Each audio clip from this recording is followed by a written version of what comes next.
और ये शब्द मुझे बहुत कचोटता है कि आखिर ऐसा कौन सा चुनौती है, ये कौन सी समस्या है जहां के संसाधनों से पूरे देश दुनिया का अर्थव्यवस्था हो, वहां के उद्योग हो, सब चीज संचालित होती है और यहाँ के लोग बहुत परेशानियों में, बहुत चुनौती भरा जिंदगी काटते हैं। बहुत बहुत धन्यवाद करती हूँ श्री राम कुमार सिन्हा सर का स्वागत करती हूँ और साथ ही संघ के माध्यम से प्रशासनिक पदाधिकारी की बातों को रखने के लिए बहुत शालीन तरीके से।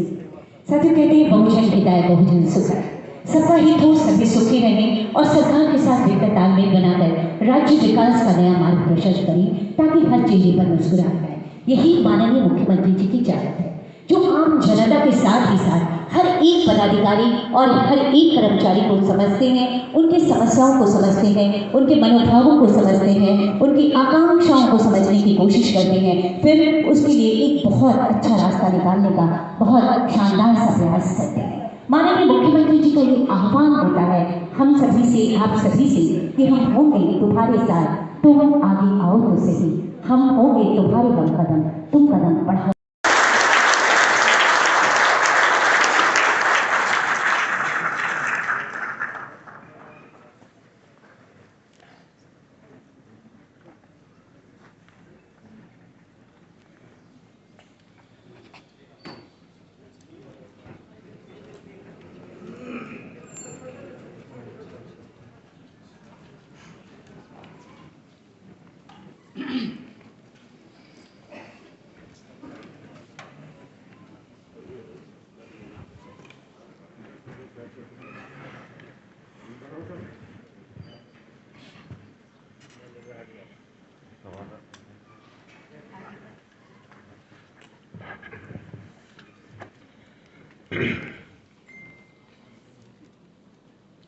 आज यहाँ रांची यूनिवर्सिटी के आर्यभट्ट सभागार में राज्य प्रशासनिक सेवा संघ के आम सभा कार्यक्रम में हमारे साथ यहाँ मंच पर उपस्थित झारखंड प्रशासनिक सेवा संघ के अध्यक्ष राम कुमार सिन्हा जी, उपस्थित यहाँ सभी गण्यमान्य अतिथिगण और यहाँ उपस्थित हमारे प्रिंट इलेक्ट्रॉनिक्स मीडिया के सदस्यगण, आप सभी को आज के इस आम सभा में एकत्रित होने के लिए बहुत बहुत आपका आभार प्रकट करते हुए अपनी ओर से मैं आप सबको जोहार करता हूं।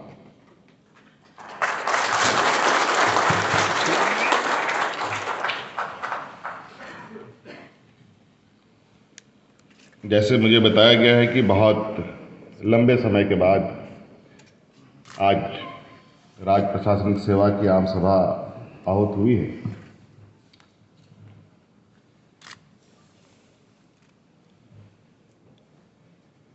जब से हमने राज्य का कार्यभार संभाला है, उस समय से आज तक का यात्रा आप लोगों के सामने है। सरकार बनने के बाद सरकार ठीक से बैठी भी नहीं थी। कोरोना जैसा महामारी हमारे सामने एक चुनौती बनकर आया। लगभग 2 साल काफी उथल पुथल का वर्ष रहा है और आज वक्त मिलते आज आप लोग भी एकत्रित हैं, हम भी आप लोगों के समक्ष हैं और सिन्हा जी ने कई सारी बातें और कई सारी मांगें आप लोगों की तरफ से रखी है।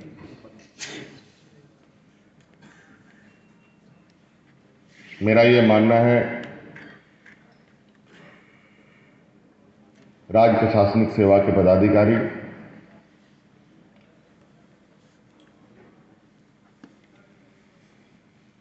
किसी भी राज्य को दिशा दिखाने में एक अहम भूमिका निभाती है।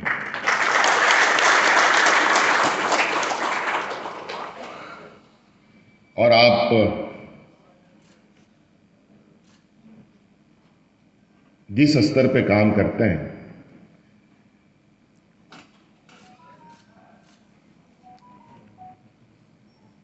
जहां आपको पूरा राज्य का आंतरिक हालात, यहाँ के हर समस्या, हर चीज़ों से आप वाकिफ होते हैं और आपका अनुभव कहीं ना कहीं बहुत महत्वपूर्ण साबित होता है राज्य को दिशा दिखाने में। इसलिए मैं मानता हूं कि राज्य प्रशासनिक सेवा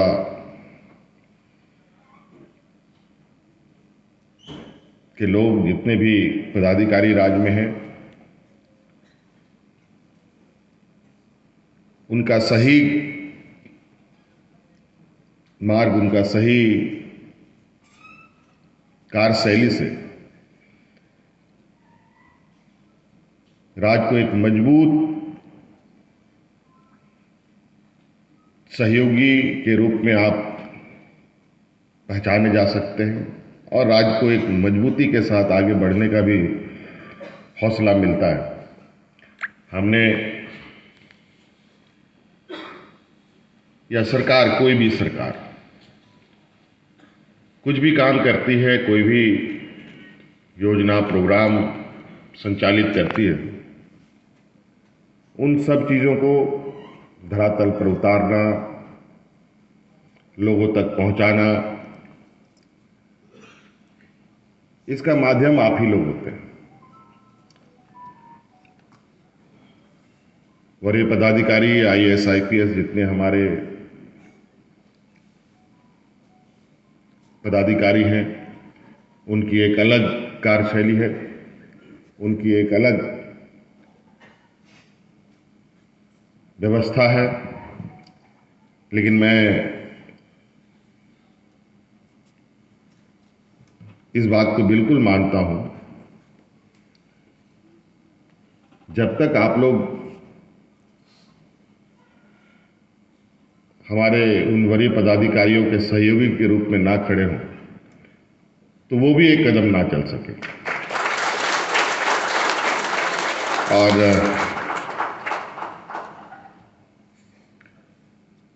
इस संदर्भ में आपको स्मरण होगा कि सरकार बनने के बाद हमने एक प्रशासनिक सुधार के लिए एक आयोग का भी गठन किया था और उस आयोग की जिसमें हम लोगों ने देवाशीष मुखर्जी, क्या नाम था, देवाशीष गुप्ता जी को बनाया था। उनका रिपोर्ट भी सबमिट हो चुका है। कई बार जब याद आया तो इस बात को हमने सामने रखा, अपने पदाधिकारियों के सामने रखा, लेकिन संयोग बन नहीं पाया कि उस पर हम लोग उसके निचोड़ क्या हुए, उस पर हमें आगे क्या काम करना चाहिए, उस पर आगे कैसे बढ़ना चाहिए, इस पर अभी हम लोग नहीं पहुंच पाए। हालांकि इस विषय पर हमने कहा भी है कि उस रिपोर्ट की एक अध्ययन आवश्यक है, ताकि प्रशासनिक व्यवस्था में क्या मूलभूत सुधार करने की आवश्यकता है, उस सुधार की दिशा में आगे बढ़ा जाए। जब तक प्रशासनिक व्यवस्थाएं मजबूती से स्थापित नहीं होंगी, तो कोई भी प्रोग्राम, कोई भी योजनाओं को सही तरीके से अमल में लाना भी काफी चुनौती भरा हो सकता है। मैं इस विषय पर हमेशा प्रयासरत रहता हूं कि हमारी प्रशासनिक व्यवस्था काफी मजबूती के साथ खड़े हो,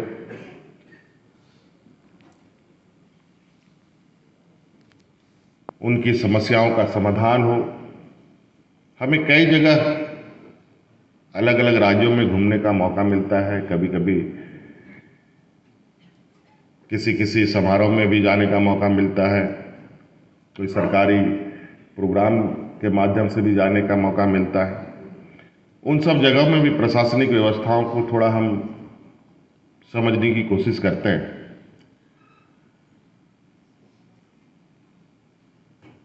और ये मुझे लगता है कि ये बात बिल्कुल स्पष्ट है, प्रशासनिक व्यवस्था मजबूत नहीं है तो राज्य को आगे बढ़ाना बड़ा मुश्किल है। झारखंड तो वैसे भी कई चुनौतियों से जूझ रहा है। राज्य बनने के बाद कई उतार चढ़ाव इस राज्य ने देखे, राजनीतिक उतार चढ़ाव देखे, कई चुनौतियां सरकार के पास रहीं। आज जहां झारखंड को होना चाहिए था उसके विपरीत आज देश के सबसे पिछड़े राज्यों में।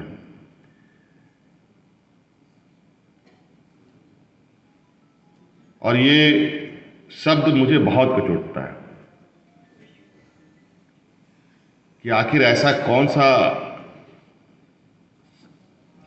चुनौती है, ये कौन सी समस्या है जहां के संसाधनों से पूरे देश दुनिया का अर्थव्यवस्था हो, वहां के उद्योग हो, सब चीज संचालित होती है और यहाँ के लोग बहुत परेशानियों में, बहुत चुनौती भरा जिंदगी काटते हैं। इस वैश्विक महामारी ने कई चीजों को उधेड़ के रख दिया, सभी राज्यों के। हमारे राज्य की भी स्थिति कमोबेश जो हम लोगों को देखने के लिए मिला, ऑन रिकॉर्ड तो 12-15 लाख लोग मजदूरी करने जाते हैं। मुझे नहीं लगता है कि 20-25 लाख से कम लोग दूसरे राज्यों में मजदूरी करने जाते हैं। आखिर क्या कारण?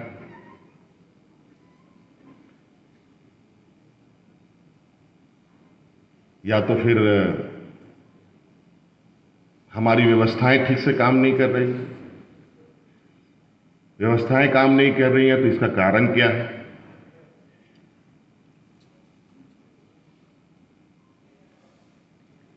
लाखों की फौज की ये सरकारी व्यवस्था,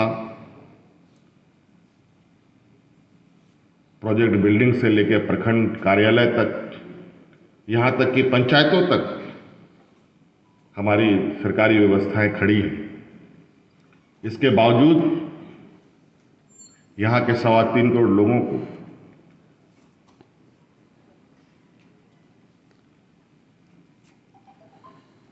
हम लोग दिशा नहीं दे पा रहे। ये सबके लिए बहुत बड़ी चुनौती, हर सरकार के लिए बहुत बड़ी चुनौती।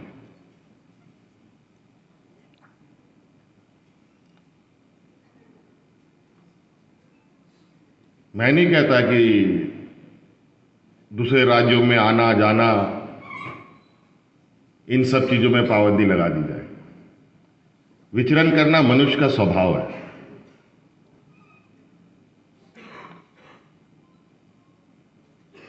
और ये अनवरत चलता रहेगा, इसको रोका नहीं जा सकता।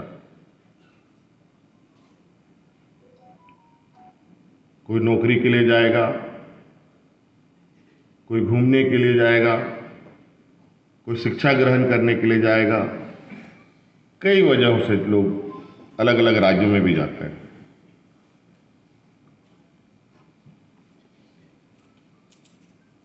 लेकिन दुर्भाग्य ये है कि लोग दूसरे राज्यों में मजदूरी करने के लिए जाएं,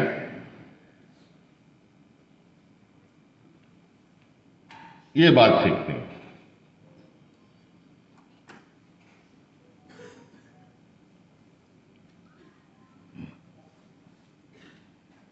आज हमारे पास जो संसाधनें जिसको खनिज संपदा के रूप में जाना जाता है, इसका लाभ तो मुझे नहीं लगता है कि इस राज्य के लोगों को मिल पाया। लेकिन इससे इतर हम और भी चीज़ें जो सरकार करती है, आज यहाँ मुख्यतः आदिवासी, दलित, पिछड़ा, अल्पसंख्यक बहुल राज्य है। मेहनतकश लोग हैं, काम करने वाले लोग हैं। अधिकतर लोग किसान प्रवृत्ति का लोग हैं। आज किसानों को हम 12 महीना खेत में पानी उपलब्ध नहीं करा पाए। अभी भी राज्य में लोगों को खेती के लिए छोड़े पीने का पानी उपलब्ध नहीं हो पाया प्रॉपरली।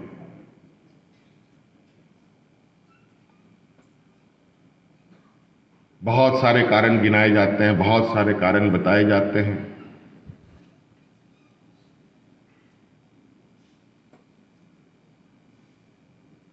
मैं तो कई राज्यों में कुछ योजनाओं को मैंने खुद अपनी आंखों से देखा है।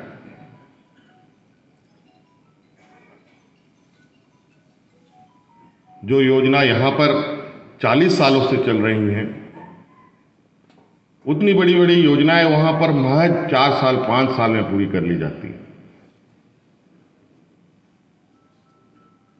समय अवधि से पहले।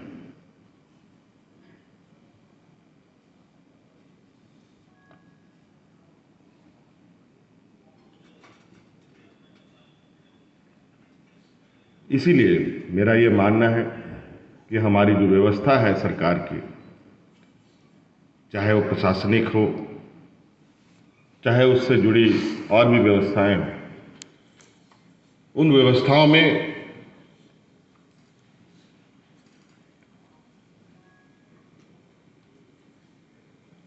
जो लोग भी हों, जितने में है, थोड़ी हमें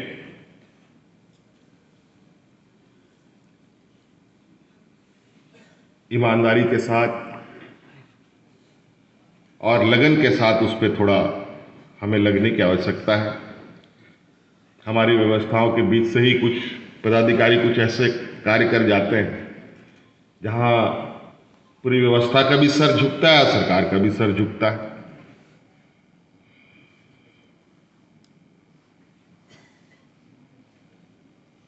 ऐसी चीजें भी नहीं हो और यहाँ के लोग, यहाँ का समाज, यहाँ के जो बासिंदे हैं, इन लोगों को आप लोगों से बेहतर और कोई नहीं जानता। और यहाँ के लोग इतने सरल और इतने शाई नेचर के लोग हैं, जहाँ हमें, जैसे हम बच्चों को स्कूल भेजते हैं पढ़ने सीखने के लिए, जहाँ आप देखते होंगे कि वहाँ के शिक्षक किस तरीके से बच्चे को पढ़ाते हैं, किस तरीके से उनको ग्रूम करते हैं। यहाँ के लोगों को भी उसी तरीके से हमें ट्रीट करना पड़ता है। ये समझिए कि आप पदाधिकारी ही नहीं बल्कि इस राज्य के शिक्षक के रूप में भी आप अपने आप को देख सकते हैं। यहाँ हम देखते हैं कई ऐसे जगह हैं जहाँ पर लोग, इसीलिए मैंने शुरू में कहा, ये काफ़ी दिन पहले से ही मैं इस बात को जोर दे रहा हूँ कि एक आत्मीयता यहाँ के लोगों के साथ जोड़ने का प्रयास हो और लोगों को लगे कि ये लोग हमारे लोग हैं, हमारे लिए काम करना चाहते हैं। इसीलिए हमने शुरू में कहा था कि आप लोग अपनी बातों को शुरुआत करें तो यहाँ पर जोहार शब्दों से शुरू करें, क्योंकि ये एक ऐसा शब्द है जो इस राज्य के लिए एक अपनापन लोगों को जोड़ता है। उसको कुछ आएगा समझ में कि नहीं आएगा ये कहने की बात नहीं, आगे की बात जो होगी, लेकिन ये बात पक्का है, इसको जोहार शब्द जरूर समझ में आएगा।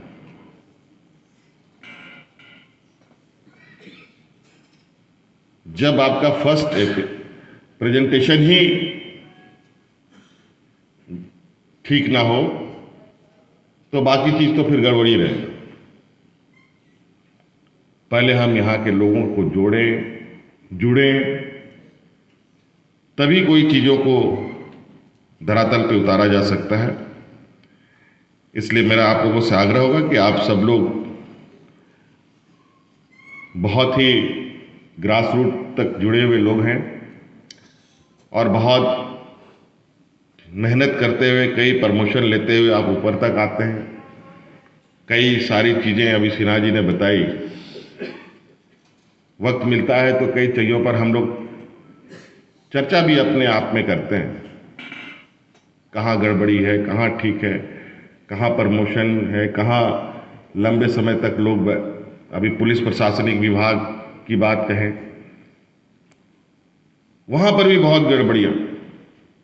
हमने कहा जितने भी जिले में क्लर्क लेवल तक के पुलिस ऑफिसर हैं, सभी लोगों को जो बरसों बरस से एक जगह से हैं, उनको वहाँ से हटा करके दूसरे जिलों में भेजने का काम करें। फेज वाइज चल रहा है, उसमें भी कभी 10 साल के स्तर के लोगों को हटाया गया, फिर 7 साल के लोगों तक को हटाया गया। हमने कहा इससे नीचे भी आप लोग जाइए, ताकि लोगों के अंदर में एक मोनोटोनस और लोगों में काम करने की इच्छा शक्ति भी खत्म हो जाए।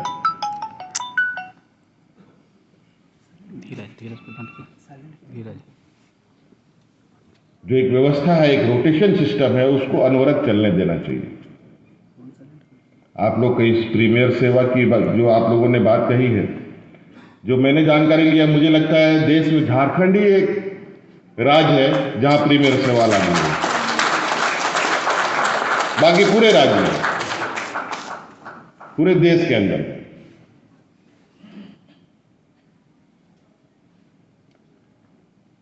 तो ये कहां कमी रही, कैसे रही,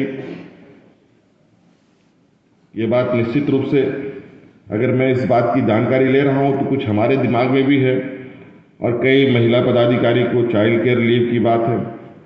मुझे आज तक ये समझ में नहीं आ रहा है कि आप सवाल हमसे कर रहे हैं ये इतने दिनों से लंबित क्यों है। ये तो राज बनने के बाद से ही ये सारी चीजें चालू हो जानी चाहिए। ये तो स्वाभाविक व्यवस्था है, इसमें लिखा पढ़ी करने का कोई बहुत ज्यादा तुक था भी नहीं, होना भी नहीं चाहिए। कुछ चीजें तो मैं समझता हूं जो व्यवस्था है उसको करते रहना चाहिए, बोलने की आवश्यकता ये होने की जरूरत नहीं होनी चाहिए थी। फिर भी इतने दिनों से बात रुकी पड़ी है तो बोलने की आवश्यकता पड़ी है, और बहुत सारी बात आप लोगों ने रखी है। निश्चित रूप से मैं आपको आश्वस्त करता हूं, मैं प्रशासनिक व्यवस्था के प्रति मैं खुद ही काफ़ी चिंतित रहता हूं कि किस तरीके से यहाँ पर अच्छी व्यवस्था खड़ी की जा सके। कई जगह तो कुछ ऐसे पदाधिकारी हैं जहां एक पदाधिकारी 5-5 जिलों का प्रभार है। क्या काम हो सकता है आप अंदाजा लगा सकते हैं। और कुछ कमियां भी है, कहीं कहीं ऊपर लेवल में भी पदाधिकारियों का बहुत बड़े पैमाने पर शॉर्टेज चल रहा है। सेक्रेटरी लेवल में भी एक सेक्रेटरी को 3-3 4-4 विभाग का जिम्मा मिला हुआ है। राज्य प्रशासनिक पदाधिकारी तो शायद ही गिने चुने सेक्रेटरी कभी अगर सुनने को मिला तो मिला, नहीं तो वो भी नहीं। लेकिन अलग कई राज्यों में राज्य प्रशासनिक सेवा बिल्कुल उन लोगों ने अपना कैडर इस तरीके से बना लिया है कि मुझे लगता है कि उनको राज्य में IAS IPS बगैर भी वो अपना राज्य को आराम से चला सकते हैं।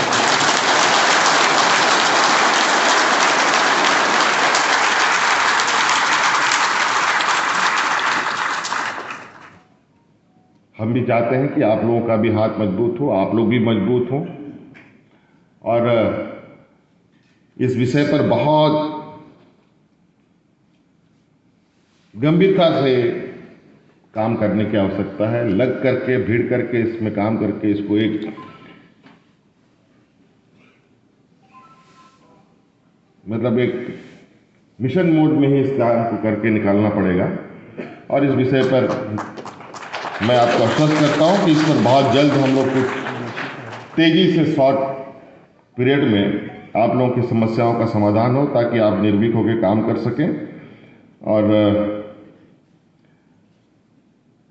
मैं तो विशेष रूप से, मैं पहले भी कहता हूं, मुझे भाषण देने में, सिर्फ पॉलिटिकल भाषण जब आम लोगों के बीच में रहें तो वहाँ हमें बहुत कंफर्टेबली बोलने में हमको मन भी करता है और हम लोग बोलते भी हैं। और जब व्यवस्था में जब जिम्मा मिलता है, जब कंधों पे जिम्मेवारी है, तो काम करने में ज़्यादा मुझे आनंद आता है कि कितना अधिक से अधिक हम लोग आउटपुट दे सकें, कितना अधिक से अधिक काम करें और बातों में समय ना जाया करें। इसलिए आप लोग को मैं आश्वासन देता हूं, बिल्कुल आप लोग निर्भीक होकर के अपनी बातों को भी, और हमारी सरकार में आपको अपनी बातें रखने के लिए कोई हिचक नहीं होनी चाहिए। आप हर कोई हम अपनी बातों को रखने के लिए स्वतंत्र है, चाहे वो मुख्यमंत्री कार्यालय में हो, चाहे वो विभागीय व्यवस्था में हो। आपकी बातें संवेदनाओं के साथ सुनी जाएगी और बिल्कुल संवैधानिक तरीके से जो न्याय संगत है उस पर बिल्कुल सहानुभूतिपूर्वक विचार करेगी।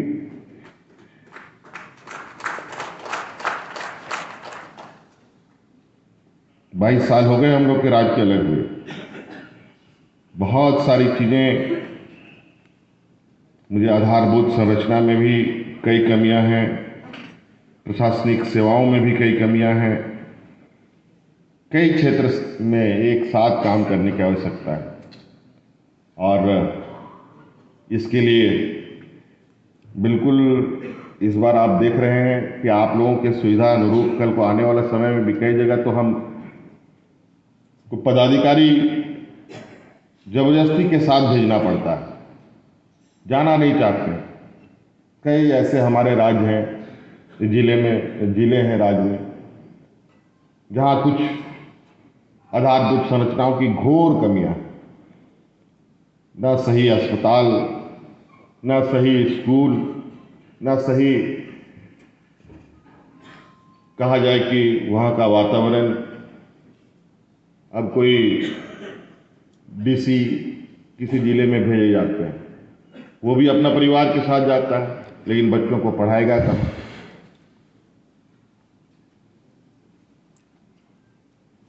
उनकी अपनी अलग समस्या। डॉक्टर हमें नहीं मिलते सुदूर ग्रामीण क्षेत्र में, क्योंकि उनकी भी अपनी एक पारिवारिक समस्या है, कहाँ जाएंगे? आज धीरे धीरे इस परिकल्पना को भी, जो उनकी सोच है, उनके अनुरूप हम लोग काम करने की कोशिश कर रहे हैं। उनके परिवार के लिए आज हम लोग, राज्य सरकार भी अब प्राइवेट स्कूलों की तरह मॉडल स्कूल भी डेवलप कर रही है, ताकि आप अपने बच्चों को भी अपने ज़िले में जाकर के जो आप कॉन्वेंट स्कूल में शिक्षा देना चाहते हैं वो शिक्षा वो ग्रहण कर सकें। थी कुछ समय पहले व्यवस्थाएं, लेकिन ना जाने वो व्यवस्थाएं यहाँ पहुँचते पहुँचते सूख सी गई। लेकिन हम लोग राज्य सरकार के स्तर पर हर जिले में एक ऐसी व्यवस्थाओं के साथ जिलों को लैस करना चाहते हैं जहां पदाधिकारी बिल्कुल निर्भीक होकर अपना योगदान दे सके और काम कर सके।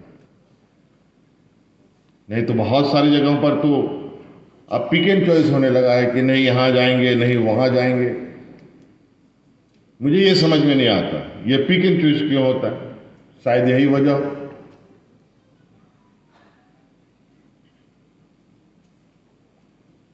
हमारे राज्य में नक्सल प्रभावित क्षेत्र पहले तो बहुत अधिक रहा है, अब तो यदा कदा आप लोग को सुनने को मिलता होगा, कोई बीडीओ है, कोई सीओ है, कुछ लोग उन उग्रवादी क्षेत्रों में जाने से कतराते हैं। मुझे ये समझ में नहीं आता क्यों कतराते हैं।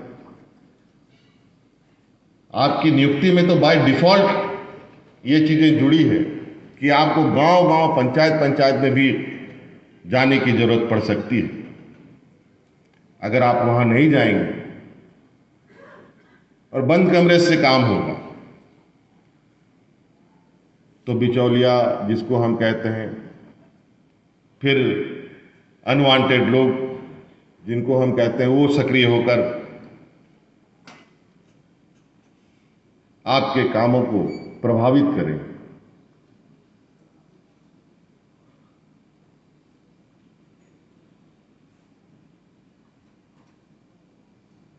मैं नहीं कहता कि हर चीज 100% परफेक्ट हो सकता है, लेकिन मैं इतना जरूर कह सकता हूं कि मैक्सिमम परफेक्शन को हम अंजाम दे सकते हैं। थोड़ी बहुत रहेगी खामियां, उसको सुधारा जा सकता है। कहीं ऐसा हो कि कुछ ऐसी समस्या ऐसी उत्पन्न हो जाए कि उस समस्या का समाधान ही आने वाला समय में ना मिल पाए। जैसे आज हम कहें, आज जमीन विवाद को लेकर, आज सर्वे को लेकर हमारे इस राज्य में कई नियम कानून पूर्व से चले आ रहे हैं, जैसे CNT SPT कानून है, जहां पर आज के दिन में भी खतियानों में दादा परदादाओं का नाम है, उनको शायद हमारे पिताजी ने भी नहीं देखा होगा, उनका नाम है। और आज आने वाली पीढ़ी जो है वो इस चीज़ों को बहुत सही तरीके से ना समझ की वजह से कई विसंगतियां खड़ी हो रही हैं और उसका लाभ गलत सलत लोग ले लेते हैं।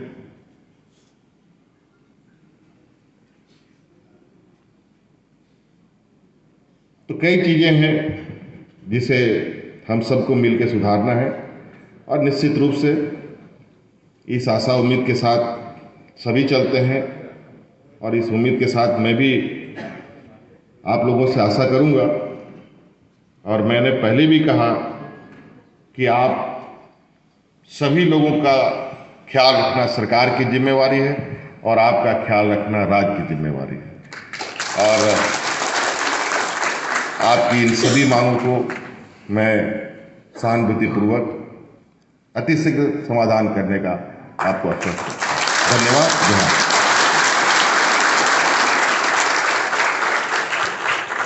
बहुत बहुत धन्यवाद करती हूँ माननीय मुख्यमंत्री जी को आपके संवेदनशील विचारों के लिए और आपके इस आश्वासन के लिए कि आप संघ की और झारखंड प्रशासनिक सेवा के पदाधिकारियों की हर बात को, हर समस्या को गंभीरता से लेते हैं और उसके समाधान की पूरी कोशिश करेंगे। एक बार पुनः